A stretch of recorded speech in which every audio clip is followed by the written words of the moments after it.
Hey, this is Brandon with Pickleball Effect. Today I've got the SLK Halo with me. So SLK is Selkirk's more budget-friendly mid-market brand, but a lot of people are excited about this paddle in particular for a few reasons. One, Selkirk recently signed Parris Todd. She's one of the top female players out there, and this is the paddle she plays with. Second, this is a raw carbon fiber face paddle. Raw carbon fiber paddles have been flooding the market this year, but Selkirk hasn't made one yet until now. And then three, this paddle is retailing for $140, where paddles from their competitors with a similar build are retailing $170 plus. So the big question I have for this review is how this paddle stacks up against their competitors' models that are selling similar paddles at $170 or more. If this plays the same or similar, then that'd be fantastic. You could save a few bucks and pick this up for $140. Let's talk about the specs for a second. So the Halo comes in a few different models. They have an XL shape and a Max shape. The XL, which I have here, is their elongated shape that has an extra long handle at 5.75 inches. Then they have a Max shape, which is more of your standard shape, a little shorter, a little wider, and has a shorter handle. And then within each shape, they have a control model and a power model. So this is the control model, it's 16 millimeters thick. Then the power model is 13 millimeters thick. So for this review, I have both the power and the control in the XL shape. Before I jump to the playtest, I do want to point out a couple things I noticed when I pulled this out of the box. One is the grip. So the grip tape stops pretty early right here. It doesn't go all the way to the top. When you put two hands, you can feel the plastic up here. That was just kind of annoying. I wish they extended the grip a little higher. Secondly, when I look at the edge guard and compare it to Selkirk's premium line, like their Vanguard 2.0 series, the edge guard is just a little bit bulkier. It's not quite as low profile. So looks like they went a little cheaper on the edge guard. And then lastly, the grip size on the control is a lot thicker. So it's like 4.35 inches. Which is thicker than your standard 4.25 that you'll see on Selkirk's premium line of paddles that have the same thickness. And then same thing with the power model. This is a really skinny handle. So you do lose some customization options with this cheaper model compared to Selkirk's premium line of paddles.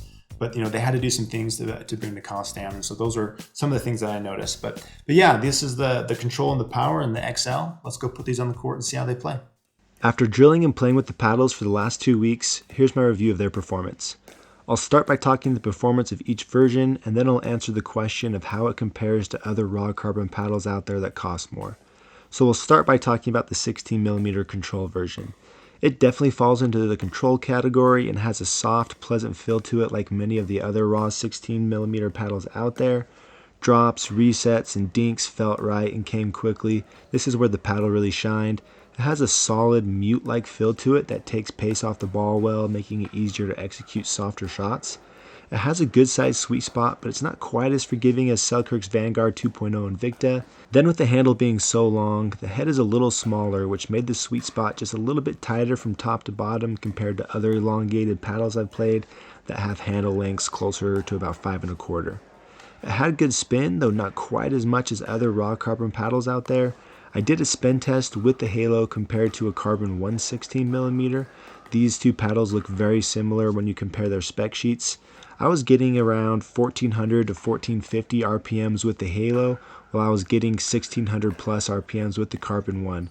I honestly never felt like I was lacking spin when I played with the Halo, but it does have less when you compare it head to head with the Carbon. On the attacking side, it was just a little bit softer compared to some other raw carbon paddles I've played, but I was still able to finish balls at the net, though counters were a little bit weaker and it was harder to put the ball away when the other team was at the baseline. Of course, drives were a little weaker, but the spin did give it some dip and my accuracy was solid with it. Now let's talk about the 13mm power version. Although it has power in the name, I wouldn't consider it a power paddle and would categorize it as an all-court paddle. It had more of a balance of power and control, while the control version was a pure control paddle. It did have a little extra pop, which was nice when generating offense. Less balls came back when I countered, and I could put more pressure on the other team when they were in the midcourt or in the backcourt. It took a little more time to adjust to the control side of things, but it still had a medium soft feel to it that was easier to control compared to true power paddles like the Selkirk Power Air. The sweet spot was just a little bit smaller compared to the control version, though it wasn't bad and was better than the Selkirk Power Air. If you're looking for something in between Selkirk's Power Air and the Halo Control or Vanguard 2.0 series, then the Halo Power model fits that bill well. Now let's talk about how these paddles play compared to other raw carbon paddles from their competitors like Carbon, Diadem, and Yola that have very similar paddles but are charging $30+ more for them. I thought the Halos played very similar, other than the fact that they had just a little less spin and maybe a little bit less power. For only $140, I think these are a great deal, and the difference between these and their competitors that cost $30 or more is marginal. However, if I didn't have a budget, I would still prefer other rod carbon paddles I've played because they do offer a little more performance. But if you don't want to spend over $150 and are looking for a good spin paddle, then these are a great option. There aren't many good spin paddles below $150, so it's nice to see one come in at that price point. I do wish that the handle was a little shorter on the XL though. I think that would appeal to more people. They do have the standard Max shape with the shorter head and shorter handle, and I bet that one ends up being more popular than the elongated XL, but we'll see. So that's my review. Thanks for watching, and I hope it helped.